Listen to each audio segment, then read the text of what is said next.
Okay, so a literature review is, I would say, a pretty essential part of most academic university essays. But what do you put in a literature review?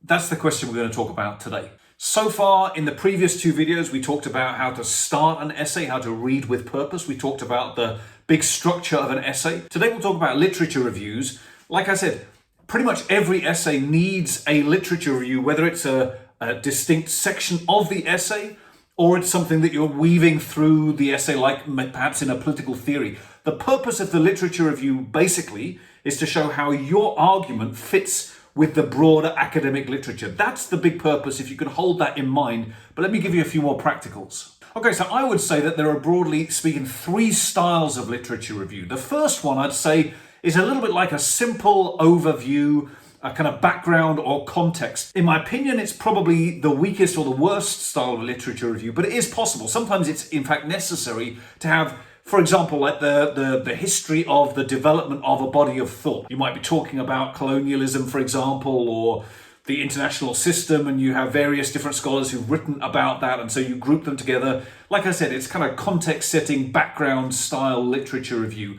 In my opinion, probably the weakest or the worst kind of literature review, but nonetheless, it is possible. The second style literature review is basically taking the concepts that you're going to use in the body of the essay and setting them out, the different scholars, the different thinkers, the different writers who've written about that concept. So, for example, you're going to use depoliticization, you're going to talk about austerity, you're going to talk about neoliberalism or globalization or something like that.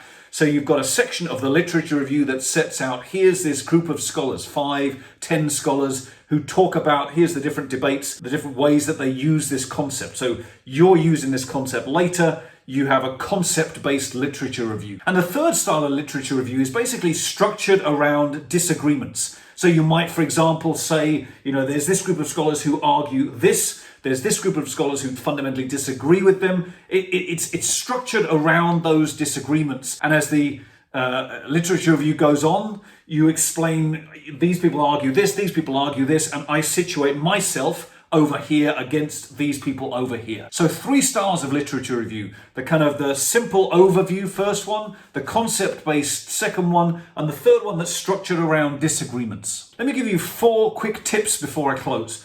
First one would be, try to group the sources that you're looking at. A literature review in general is usually a number of scholars, not just one scholar that you've looked at in detail. So I say to my students, if they're writing a 4,000 word essay, the literature review might be 1,000 words, and you might be looking at 10, 15, 20 academics who have written on a subject in that literature review. Try to group them together, firstly, by theme, perhaps. Second thing would be, think about 2 big rules.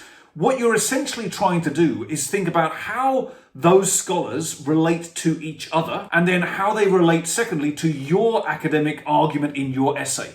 So those 2 things need to be covered. You're talking about how they connect to each other, how the commonalities between them, the differences between them, and then also, how do they relate to the argument you're trying to make? That would be the second tip. The third one is just a very practical one then. If you've got that goal in mind, what are you trying to do? I would say you want to summarize what they say and then analyze or critique. So summarize what they say, encapsulate in a very simple kind of way what they say, and then analyze or critique. How does that relate to your argument, the rest of your essay? So summarize and critique. And the fourth final tip that I'd give you is, don't expect to get the literature review right the first time round. A lot of people think with an essay that they've got to get each section perfect before they can move on.